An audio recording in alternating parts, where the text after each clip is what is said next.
고난의 아픔에서 고상한 기쁨으로 suffering to offering. 고난이 우리에게 기쁨이 된다는 사실은 우리가 머리로는 아는데 십자가 고난이 그 사실을 가장 역설적으로 증명합니다.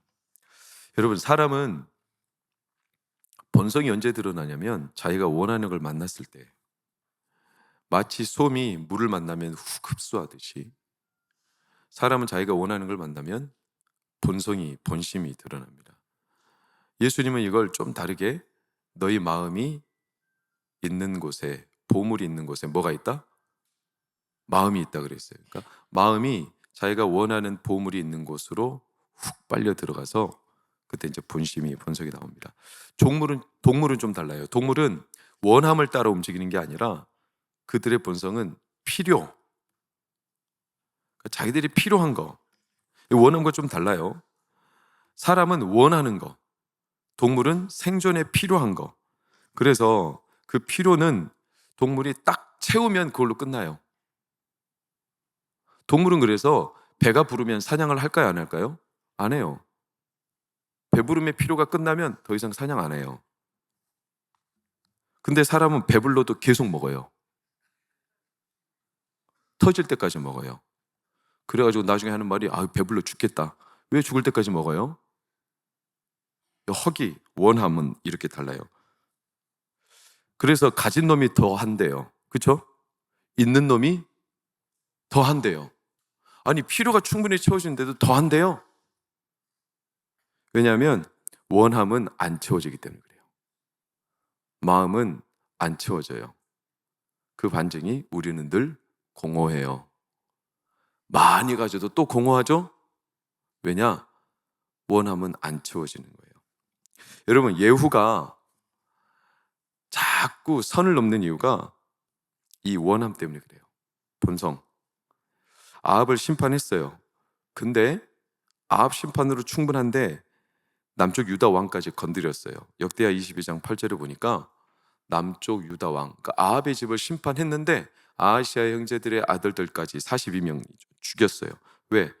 예후는 자기가 왕이 되고 싶은 본성을 멈추지 못하는 거예요. 그러니까 연수의 작용으로 그 다음 이제 어떤 사건이 오늘 본문에 일어나냐? 1절 그러니까 유다 왕 아하시아의 어머니 아달랴가 놀랍죠. 그의 아들이 죽은 것을 보고 일어나 후손들, 왕의 자손들을 다 어떻게 했다? 멸절. 와, 할머니가 이럴 수 있어요. 아니, 아들이 죽은 것을 봤으면 가서 슬퍼하고 장례를 치러주고 이래야 마땅한 인간 도리인데 아들이 죽은 것을 보고 일어나 멸절했다. 연속 동작에 주목해야 돼요. 채워지지 않는 인간의 본성, 자기가 원함. 그게 뭐냐? 왕이 되고 싶은 본성. 누가? 아달랴가. 역대하 22장 10절에 그래서 씨를 말렸다 그랬어요. 그리고 역대하 22장 2절 3절을 보면 아하시아가 왕이 될 때 나이가 42세, 예루살렘에서 1년 동안 다스렸죠. 그의 어머니 이름은 아달랴, 오므리의 손녀. 유명하죠. 아하시아도 아합의 집의 길로 행한 이유가 뭐냐면 어머니가 뒤에서 다 섭정을 했어요. 그러니까 아들이 살아있을 때도 이미 어머니는 왕 노릇을 한 거예요. 왕이 되고 싶었던 거죠. 아들이 죽자마자 이 본성이 훅 드러나는 거죠. 그래서 유다 왕국에 7년 동안 어둠의 그림자가 드리워요. 역사는 항상 반복됩니다. 왜냐? 인간의 본성이 똑같기 때문에 그렇습니다. 영혼이 자유하지 못하는 이유는 채우지 못하니까 늘 불안하고 불만족, 불평, 그래서 두려움, 괴로움. 그러니까 영혼이 자유하지 못하는 것은 이 뭔가 원함을 채우지 못하니까 계속 이게 싸움이 끝나지 않아요. 그래서 영혼이 자유하지 못해요. 잡아도 또 뭔가 붙잡아야 되고 붙잡아야 되고 이게 계속되는 싸움이죠. 이 아달랴 한 여인의 광기로 인해 가지고 유다 왕국이 무너졌어요. 무려 6년, 7년 동안 어둠이. 근데 그때 놀라운 한 가지 사건이 오늘 기술되어 있어요. 2절을 보니까 아하시아의 누이, 그러니까 죽은 아들 아하시아의 누이면 고모겠죠. 그렇죠? 그러니까 아하시아의 누이면 그 아들들에게는 고모겠죠. 아달랴가 죽인 손자들에게는 고모가 되는 요세바라는 여인이 그 아달랴가 모든 아기들을 죽일 때 한 아기를 살려. 그게 누구죠? 요아스예요. 몰래 숨겨 조카를. 그래서 살려. 무려 몇 년 동안 3절 시작. 그와 함께 여호와의 성전에 6년을. 와, 이게 가능할까요? 성전이 얼마나 컸으면 그 아기를 숨겼을까요? 숨바꼭질도 아니고. 근데 아기를 숨긴 거예요. 그래서 살린 거예요. 여러분, 이거 발각되면 요셉은 어떻게 되죠? 죽는 거예요. 반역으로. 물론 아달랴가 자기 아들 아하시아는 죽이고 그의 딸 요세바는 왜 살렸는지는 몰라요.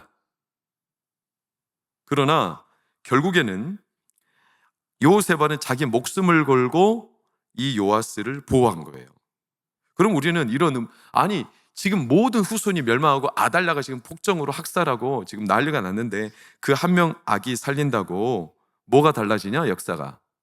씨가 다 말랐는데 혼자 살아남다고 뭐가 되냐? 이런 생각이 우리는 문득 듭니다. 이후의 역사는 어떨까? 굉장히 어둡겠다. 그리고 이제 요아스가 나중에 왕이 되긴 하는데 왕이 되는 시절이 21절을 보면 7살 때 왕이 되거든요. 뭘 하겠어요? 근데 이 하나의 씨가 훗날 다음 주에 나눌 말씀인데 하나님의 역사를 시작해요.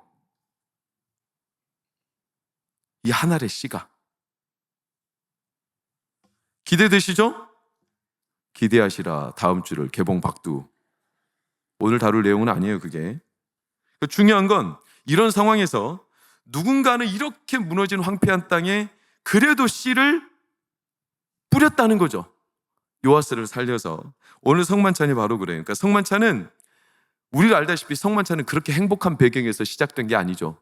성만찬의 유래는 6월절 출애굽 430년 노예, 행복한 시절이 아니잖아요. 누가 미래가 있어요? 4년도 우리가 무너지면 다시 일어설 수 없고 4년도 아니고 40년도 아니고 430년을 노예로 살던 사람들이 미래가 있겠어요? 근데 그런 사람들한테 하나님이 어느 날 너희를 내가 자유하게 하리라, 내 백성 삼으리라. 누가 그걸 믿어요? 근데 그게 이루어진 사건이 바로 성만찬의 유래죠. 언제? 6월절 담을 넘고 하나님의 영이 애굽 땅을 치고 이스라엘 백성을 살게 했던 그때가 6월절. 죽음의 신이 애굽 땅은 덮고 이스라엘 백성이 거했던 고센 땅은 구별해서 살렸던 이 엄청난 사건. 참 신기하지 않아요? 똑같은 상황인데 어떤 이는 죽고 어떤 이는 사는 거예요. 홍해 바다가 신기하지 않아요? 홍해 바다가 이스라엘 백성은 건져내는 구원의 강이었는데 애굽 군대는 덮어버리는 죽음의 강이었어요. 아니 어떻게 똑같은 강에서 한 사람은 죽고 한 사람은 살죠? 이 하나님의 기가 막힌 역사예요. 고린도후서 2장 16절을 보면 이런 놀라운 기사가 있죠. 이 사람에게는 사망으로부터 사망이 이르는 냄새, 저 사람에게는 생명으로부터 생명이 이르는. 아니 똑같은 향기인데 어떤 사람은 그 향기를 맡을 때 죽음에 이르고 어떤 사람은 생명에 이른다. 누가 이걸 감당하려? 누가 이 비밀을 알겠는가? 이 손잡이는 하나님이 쥐고 계시니. 제가 이걸 가장 적절하게 비유할 수 있는 사건이 아무리 생각해봐도 제가 늘 드렸던 그 사건밖에 없어. 제가 예준이를 낳고 한 1년, 2년 그래서 기저귀를 제가 열심히 갈아주고 할 때 기저귀를 그 하루에도 엄청 많은 기저귀를 이렇게 가는데 기저귀를 갈았는데 계속 똥 냄새가 나는 거예요. 집에는 안 가시는 거예요, 똥 냄새가. 그래서 아니 도대체 똥 냄새가 기저귀가 똥이 어디 방바닥에 묻었나 한참을 돌아봐도 똥이 안 묻었어요. 깨끗해요. 나중에 보니까 내 코에 묻었더라고. 그래서 기저귀 이렇게 냄새 맡아보다 이게 코에 묻어. 그러니까 다른 이유를 댈 필요가 없어. 내 코에 묻어 있으니까 똥 냄새가 계속 나는 거예요. 자기 코에 묻어 있으니까. 여러분 놀랍지 않아요? 사람이 자기 영혼이 죽은 사람은 어떤 냄새를 갖다 줘도 다 죽음에 이르는 냄새예요. 어떤 음식을 줘도 그 사람 자체가 영혼이 죽어 있으면 그 음식은 그 사람에게 독이 되는 거예요. 그때가 6월절이에요. 그때 먹었던 음식이 무교병, 나물, 어린 양. 그 음식이 이스라엘 백성에게 생명의 양식이 됐죠. 1000년이 지나고 예수님이 이 땅에 오셔서 그 6월절을 또 기억하시고 기념하셨어요. 그게 뭐냐면 성만찬이죠. 성만찬은 기쁜 배경이 아니에요.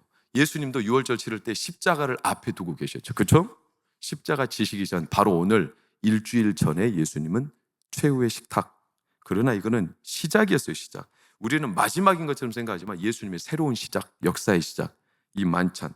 그때는 예수님이 십자가를 지시는 죽음 직전에 그렇게 기쁘고 밝은 배경이 아니죠. 근데 예수님은 그때 마치 6월절 때처럼 성만찬 때도 뭐라고 하셨냐면 이 떡을 받아 먹으라, 이 음료를 받아 먹으라, 내 피와 내 살이다, 내가 너희와 함께 하리라. 누군가에게는 그게 죽음이고 누군가에게는 그게 생명인 거예요. 여러분, 상황이 안 좋다고 모두가 죽음이 아니에요. 상황이 안 좋다고 모두가 묶여 있지 않아요. 제가 전에 말씀드린 사진을 준비했으면 좋았지만 사진이 없어요. 뒤영벌, 이걸 짧게 땡벌. 땡벌 아세요? 땡벌? 호박벌. 여러분이 잘하는 것은 이제는 지쳤어요. 땡벌. 잘하시잖아요. 그 뒤영벌, 괭벌, 호박벌. 호박벌이 엉덩이는 이만한데 날개가 엉덩이의 3분의 1밖에 안 돼. 조그마한. 생물학적으로 이 벌은 날 수 없는 구조를 갖고 있어요. 근데 이 벌이 날죠. 어떻게 날죠? 잘 알죠. 1초에 날개짓을 250번을 해요. 1초에 막 해요. 그래가지고 하루에 몇 킬로를 날아다니냐면 200킬로를 날아다녀요. 그래서 일주일에 약 얼마? 1500킬로를 왔다 갔다 해. 그럼 부산과 서울을 2번 왔다 갔다 하는 거예요. 이 작은 날개가 그 벌을 묶어놓지 못해. 그에 비하면 닭은 날개가 버젓이 있는데도 날아요, 못 날아요? 못 날아요. 땅에 묶여 있어. 그래서 우리가 닭대가리 그러는 거예요. 2005년 제프리 발로건 19세 정류장에 도착했어요. 버스를 타야 되는데 버스를 놓쳤어요. 지각하기 위기죠. 그럼 벌점을 받아요. 전속력으로 뛰었어요. 버스를 잡았을까요? 못 잡았을까요? 여러분이 바라던 대로 버스를 놓쳤어요. 못 잡았어요. 그러나 그게 인생의 반전이 됐죠. 버스 안에 있던 한 사람이 제프리 발로건 뛰어오는 그 전속력으로 뛰어오는 제프리 발로건을 본 거예요. 그래가지고 놀랍게도 걔를 육상선수로 스카우트했어. 그래서 걔가 영국의 국가대표 선수가 됐어요. 발을 묶어놓지 못해요. 똑같은 상황이라고 다 죽는 게 아니에요. 똑같은 상황이라고 모두가 묶여있지 않아요. 성경은 그래서 말해요. 나의 의인은 믿음으로 말미암아 살리라. 또한 뒤로 물러가면 내 마음이 그를 기뻐하지 아니하리라. 너희 믿음의 담대함을 버리지 말라. 이로써 너희가 큰 상을 얻느니라. 우리가 뭐 있습니까? 우리는 앞을 보고 달려갑니다. 왜냐하면 우리 앞에 달려가신 예수님이 계시기 때문에 그렇죠. 앞에 주신 걸 붙잡으려고 표대를 향하여 호박벌은 꿀을 따기 위해서 200km를 하루에 왔다 갔다 하고 제프리 발로건은 그 버스를 놓치기 싫어서 달렸고 앞에 있는 걸 잡으려고 우리는 이 호박벌보다 제프리 발로건보다 앞에 있는 게 얼마나 선명하고 뚜렷합니까? 여러분 요세바가 왜 요아스를 숨겼을까요? 그런다고 뭐가 바뀔까요? 근데 요세바의 이름의 뜻은 여호와의 언약. 어쩌면 그 여인의 이름처럼 그 여인은 뭐를 붙잡고 뛰었냐면 언약을 붙잡고 뛴 거죠. 상황은 그 상황이 전혀 되지 못했어요. 자기를 발목을 붙잡고 있는. 근데 그렇게 하나의 씨가 요아스를 남겨놓은 그 하나의 씨가 결국에 역사를 바꿨어요. 사랑하는 여러분, 이 하나의 씨의 원조가 계시죠. 누구죠? 예수님이십니다. 예수님은 하늘의 미랄이 되셨죠. 땅에 떨어져 많은 열매를 거둔다고 했어요. 십자가, 우리는 십자가를 생각할 때 과거에 초점을 두는 경향이 있습니다. 즉 지은 죄를 해결함 받기 위해 십자가를 바라봅니다. 여러분, 십자가의 진짜 초점은 미래에 있습니다. 과거에 대한 초점, 과거의 어떤 삶을 후회하며 자책하며 죄를 씻어내는 데 십자가의 초점이 있지 않고 십자가는 우리의 앞으로 걸어갈 미래의 길을 열어주신 새로운 살 길입니다. 고난을 종종 사람들이 고행으로 오해합니다. 고난은 고행이 아닙니다. 고행과 고난의 차이가 뭘까? 고행은 자기를 묵상하는 겁니다. 고행은 자기 죄를 묵상합니다. 고행은 자기 자신의 문제를 묵상합니다. 그래서 고행은 뭐가 남냐면 자기 부정만 남아요. 나는 죄인이야. 나는 아무것도 할 수 없어. 그래서 자기를 다 부정시켜버려요. 여러분, 죄는 묵상의 대상이 아니에요. 죄는 묵살시켜야 돼요. 죄, 다 여상 나를 괴롭히지 마. 나는 하나님으로 인해서 의로워진 자녀야. 할렐루야. 죄는 묵상의 대상이 아니라 죄는 묵살시켜야 돼. 하나님의 의로. 고난은 자기를 묵상하지 않아요. 고난은 예수님을 묵상하는 거예요. 고난은 주님을 바라보는 거예요. 그분의 죄를 지고 가셨어요. 우리 앞길을 여셨어요. 그 길을 향해 우리는 달려가는 거예요. 자기 부정이 아니라 자기 부인이에요. 자기 부정은 자학이에요. 자기를 학대하죠. 내가 죄가 있어. 그래서 자기를 막 학대해. 자기 부정이에요. 자기를 없애려 해요. 자기 부인은 기쁨이 있어요. 내가 아니라 하나님이 이루셨다. 할렐루야. 그래서 베드로는 자기를 부인한 사람이고 가룟 유다는 자기를 부정한 사람이에요. 자기를 부정한 가룟 유다는 자살로 끝났고 자기를 부인한 베드로는 예수님을 쫓았죠. 십자가는 자기를 부인하는 거죠. 왜? 앞에 기쁨이 있어요. 히브리서 12장 2절 말씀을 보면 예수님이 그랬죠. 믿음의 주여 온전하게 하시는 예수를 바라보자. 시작. 그는 그 앞에 있는 기쁨을 위하여 참았다. 자기를 묵상하며 참은 게 아니라 그 앞에 있는 기쁨이 있기 때문에 현재 당하는 어려움이 그 기쁨을 통해서 다 넘어가 버렸다는 거예요. 기쁨이 있죠. 마귀는 그런 우리의 미래를 시기하죠. 그래서 막아버려요. 아달랴가 일어나요. 아달랴는 광기로 씨를 말려요. 어떤 씨? 우리 안에 미래에 대한 씨. 불안을 조장해요. 두려움을 조장해요. 성공의 광기. 그래가지고 내가 성공하기 위해서 모든 것들을 다 죽여버리는 재미와 쾌락의 광기, 불안으로 미래를 못 보게 하는 광기, 하나님 없이 자기 원하는 대로 살게 만드는 광기. 그래서 젊은이들은 결혼하지 않고 출산도 하지 않고 오직 그냥 자기를 위해서. 왜? 미래 없으니까 그냥 당장 지금 이 시대를 누리자. 여러분, 그래서 아달랴가 마귀가 지배하는 세상에는 미래가 없어요. 가장 큰 피해는 미래 세대가 죽어요. 마귀의 관심은 미래 세대를 죽이는 데 있어요. 여러분 항상 기억하십시오. 교회를 향해 공격하는 마귀는 누가 죽기를 바라냐면 우리 자신이 아니라 우리 자녀들 세대가 죽기를 바라요. 우리는 그냥 그렇게 마귀는 넘겨줄 수 있어요. 근데 자녀 세대를 죽이죠. 항상 역사는 반복돼요. 바로 왕 시절에 누구를 죽였죠?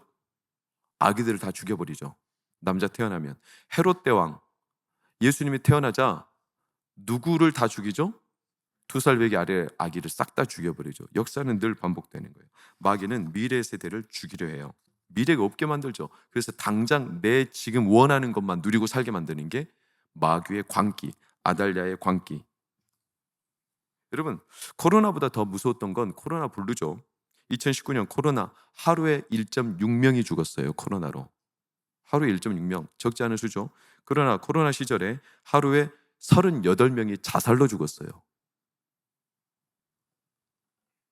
10만 명당, 우리나라 OECD는 10만 명당 10명 평균 자살이에요. 우리나라는 10만 명당 27명 평균이에요. 여러분, 저는 이 카톡 프로필 보고 깜짝 놀랐어. 왜? 60대인 줄 알았어. 카톡 프로필은 뭐라고 적어있냐? 아무것도 한 것이 없는데 내가 벌써 12살이라고? 초등학생의 프로필이에요. 미래가 없죠. 중학생들, 엄마가 물어요. 학교 갔다 왔어요. 오늘 어땠어? 어제랑 똑같아. 어제는 어땠어? 오늘이랑 똑같아. 미래가 없어요. 미래가 없으니까 그냥 그날 원하는 거. 그게 뭐냐? 유튜브, 게임, 당장 즐거워할 수 있는 쇼츠. 근데 놀랍게도 이런 미디어에는 폭력과 선정적인 내용들이 가득해요. 여러분, 미디어, TV의 83%가 폭력적인 내용이래요. 통계적으로. 전체 미디어를 합치면 98%, 만화 영화 같은 데는 98%가 폭력적인 장면이래요. 거기에는 하나도 미래에 대한 게 없어요. 그냥 그날 때려 부수고 깨 부수고 그냥 즐겁고 재미 누리는. 여기에 우리 자녀들이 노출되어 있죠. 그래서 우리 자녀들이 컬럼비아대 제프리 존슨에 따르면 매 시간 폭력을 보는 횟수가 약 10회. 그럼 이들이 초등학교 졸업할 때까지 그들이 경험하는 폭력 건수가 10만 건이에요. 10만 건. 그들은 무슨 미래가 있겠어요? 안호성 목사님이 주일학교 봉사할 때 자기 아버지 교회에서 과자를 나눠줘요. 애들을 관리하면서 이렇게 개척교회니까 애들을 따로 하지 않고 부속 없이 애들을 이렇게 섬겨줘. 근데 안호성 목사님이 그러면서 애들한테 과자를 나눠주는데 한 아이가 과자를 이렇게 받더래. 새우깡을. 아빠가 담배 피우는 걸 보고 그대로 배운 거예요. 마귀는 미래를 닫아요. 못 보게 만들어요. 그래서 아달랴 같은 마귀의 폭정이 일어나면 항상 피해를 당하는 세대는 미래 세대고 자녀 세대예요. 우리 자녀들 세대는 당장 미래에 대한 소망보다는 그날이 있을 즐거움, 귀찮아서 안 하려고 해요. 아니 내가 뭐 지금 한다고 뭐가 달라져? 이런 우리나라 소위 말하면 헬조선 같은 때에서 내가 뭘 노력한다고 뭐가 달라져? 이런 생각에 온갖 마음이 잡혀 있어서 미래에 대한 소망을 갖기가 쉽지 않은, 그래서 그냥 그날 재미를 위해 그날 자기 마음대로 사는 거, 그 원함. 근데 원함이 채워진다고요? 안 채워진다고요? 안 채워진다고요. 그래서 원함의 본성이 드러나면 아달랴 같은 폭정이 일어난다고요. 계속 씨를 말린다고요. 그래서 우리 미래가 죽어간다고요. 한국교회 60% 주일학교가 지금 문을 닫았다고요. 출산율이 지금 0.6명대라고요. 60년 뒤면 한국이 인구가 절반으로 뚝 떨어진대요. 우리들 문제는 아니죠. 그러나 우리 자녀들 세대는 앞으로 미래가 없어요. 앞으로 동네에서, 교회에서 아이들의 노래하는, 뛰어노는 소리가 사라진대요.